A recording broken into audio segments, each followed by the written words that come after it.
దేవుని బిడ్డలారా, ఈ కన్నీటి ప్రార్థన మొదట మా అమ్మలో చూశాను నేను. అప్పుడు 5వ క్లాస్, నేను 10వ ప్రారంభంలో చాప వేసుకుని మేమందరం ఇలా లైన్గా పడుకునేవారం. నేను, మా నాన్నగారు, చిన్నపిల్లని కదా, ప్రక్కన మా పెద్ద తమ్ముడు, చిన్న తమ్ముడు, నేను, అమ్మ. అయితే నా ప్రక్కన అమ్మ ఉండేది. మామూలుగా మమ్మల్ని పడుకోమని చెప్పేది, భోజనం పెట్టి 8 మార్నింగ్ స్కూల్కి వెళ్ళాలని. అక్కడ పడుకునేదాన్ని. ఆ పక్కన మోకరించి అమ్మ కన్నీరు విడిచి ప్రార్థన చేసేది. అమ్మ ప్రార్థన ఎలా ఉండేదంటే మూలిగేది, యేసయ్యా యా, అది మూలుగు వినబడేది. మూలుగు ఆమె స్వరంలో నుంచి వినబడేసరికి కళ్ళు తెరిచి చూసేదాన్ని. అమ్మని ఇలా కళ్ళు తెరిచి ఇలా చూసేదాన్ని. ఇలా చూసేసరికి ఆ మూలుగు చెవుల్లో వినబడి ఏం చేస్తుంది అమ్మని ఇలా చూసి తట్టి లేపి, అమ్మ ఎందుకు ఏడుస్తున్నావు, నాన్న తిట్టాడనా?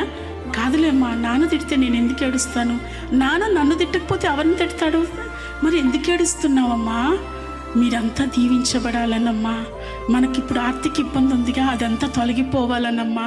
మీరు మంచి చదువులు చదువుకోవాలని కన్నీటి ప్రార్థన చేస్తున్నానమ్మా యేసయ్య దగ్గర.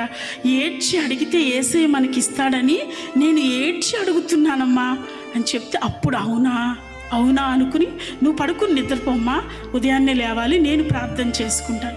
నీ కోరికే దేవుడు సఫలపరచాలంటే, నీకున్న ఇబ్బందిలో నుండి దేవుడు నీకు విడుదల కలిగించాలి అనంటే అంగలార్చాలి. దేవుని పాదాలు పట్టుకుని అంగలార్చమ్మా, అంగలార్చు. నీ ఇబ్బంది నుండి నీకు విడుదల కలుగుతుంది. అంగలార్చు, నీ అప్పుల సమస్య తీర్చబడుతుంది. అంగలార్చు, నీ పాపములో నుండి నీకు విడుదల కలుగుతుంది. 10 ఏళ్ళైంది వ్యభిచారంలో నుండి బయటికి రాలేకపోతున్నావు, అబద్ధాలలో నుండి బయటికి రాలేకపోతున్నావు. కారణం ఏంటో తెలుసా?